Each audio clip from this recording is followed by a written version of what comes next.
As much as F1 is a battle of each driver's skill, it is also a battle in the shadows as to how teams can develop their cars and give their drivers the best car to give them the best chances of winning every race weekend. But with upgrades comes expenditures, which leads to the undeniable fact that the team with the biggest budget has the biggest chance of maximizing the upgrades that they can bring to their car, which then leaves smaller teams in the dust without a chance of fighting back. But as we all know, the FIA has mandated a budget cap to even the playing field.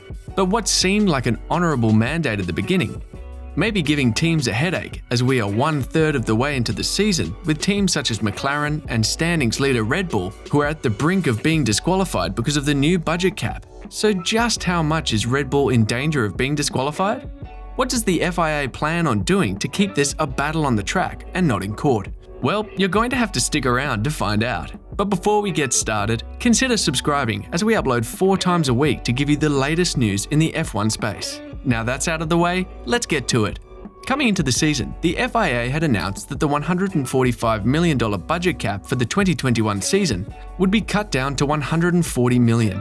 In the FIA official document for the financial regulations of this season, the FIA would state that the objectives of these further limitations was to A. Promote the competitive balance of the championship, B. To promote the sporting fairness of the championship, and C. To ensure the long-term financial stability and sustainability of the F1 teams, while preserving the unique technology and engineering challenge of Formula One. While this sounds nice to hear, what the FIA did not take into account is that the year they chose to constrict every team's budget is also the year that they introduced a new era of cars that each has to feel out and get to know first, which leads to a lot of trial and error, which then leads to a lot of expenditures.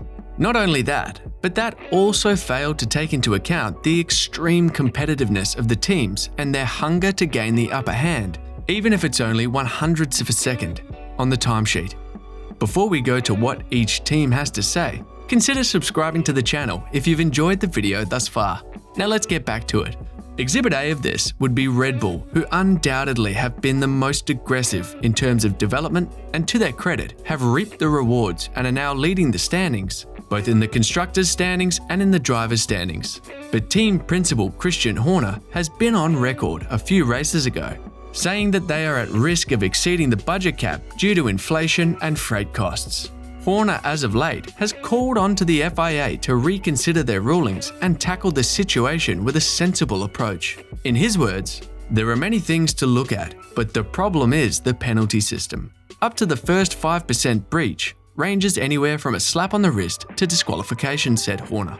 "You don't know where you are in that. There needs to be a common sense application because the situation might well get worse. We are also seeing the revenues growing with the deals that Formula One is signing. Even the last team in the championship has got over 50% more than their costs covered by revenue into the sport. So it is not a cash issue, it is a cap regulatory issue. I also think we need the FIA to address the inflationary issue. Probably about 7 of the teams probably need to miss the last 4 races to come within the cap this year, from the consensus that there has been up and down the paddock. McLaren's Andreas Seidel has also publicly said that he feels that it is merely impossible for his team to finish the season within the budget cap, citing freight costs as well to be the main reason why. In his words, "For us as a team that planned to run at the cap at the beginning of the year, with all these unexpected costs that came up, we are at a position where we can't make the cap anymore. You have certain fixed costs in order to start the season. You have fixed costs with your resources which you have in place, the personnel and so on, which you can't adjust anymore. With this unexpected huge increase of costs, mainly on the freight side and utility bills, we're in the same position as some other teams, so we can't make the cap this year." Ferrari's Mattia Binotto has always said the team will inevitably break past the budget cap this season, saying, "What will be the implications? For me, the most important is many teams will breach it, and that will simply be bad for the financial regulations because if we come to the point where we are breaching them, then we are debating its value." And to round out the top 4 in the standings, Mercedes has also forecasted the team will be way over the budget cap before the season's end, with Mercedes trackside engineer saying, "Early on, we had a plan to land on the budget cap and work within it. as everybody did, as costs like the freight were coming in at being multiples of that, or energy and the effect of inflation. That has gone from being looking at ways to peg it back to stay within, to a point where the challenge becomes insurmountable. We have got levers that you can push and pull your spending with, but the impact of those are not immediate and the effect of those are not all powerful. And that is the situation we are getting in now. So when you look at it, the challenge our team faces, and we are not the only one, it is a majority, is a difficult challenge, and there are one or two, if you were targeting to be below, things have fallen in your favour. But it seems F1 legend Jacques Villeneuve thinks that all this pleading by teams, specifically Red Bull and Christian Horner, to try and get the FIA to increase the budget is nonsense. In an interview with Formula One magazine, Jacques would say, "They have to fix up their car, but everyone has agreed and signed for it. And if flying costs more, it costs more for all teams. Then you only develop a little less. You agreed, and then you don't back down. The smaller teams don't even get it, so why should they accept it? Alpine is a big manufacturer, has enough money, but also sticks to it. Because they play by the rules, they are still competitive too. I suspect they have already decided before the season that they will look for ways to increase it.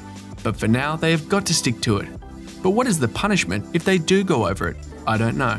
A financial punishment doesn't work. They just swallow it. Decreasing points hurts even more. If they had to give money to the others as punishment, that would make it interesting. But even with the threat of financial punishment or worse, disqualification, Red Bull has made it known that they will push on with their upgrades. Or at least heading into Silverstone this weekend, as team head of driver development Helmut Marko and Christian Horner would tell the media that the team is gearing up to keep Ferrari and surprisingly Mercedes' Lewis Hamilton at bay, saying, "Mercedes' pace in the race today at the Canadian Grand Prix was, they were competitive. Smooth circuit at Silverstone, they could be a factor," said Marko. "We know the Ferrari's good in the high speed stuff. Meanwhile, we saw that in Barcelona. So you'd think it would swing perhaps back towards Ferrari's domain. We knew Azerbaijan and this race were tracks that might favour us. And we've nailed those two results, which I'm really delighted with," Horner added. "It's always a thrill to race at Silverstone. It's our local race. We're only 15 minutes up the road. I'm sure there's going to be huge support for Lewis and George and Lando. But, we're going there leading both championships, as we did last year, but just hoping for a little bit of a better end result than what we got," Horner concluded.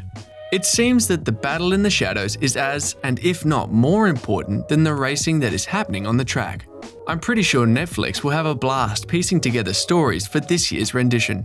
But what do you think? Will the FIA have to disqualify those teams who decide to push on past the budget cap? Or will their disqualification cost the sport too much so they will have to succumb to the top team's wishes to keep them on track? Let us know in the comments section below, and as always, don't forget to like and subscribe to the channel.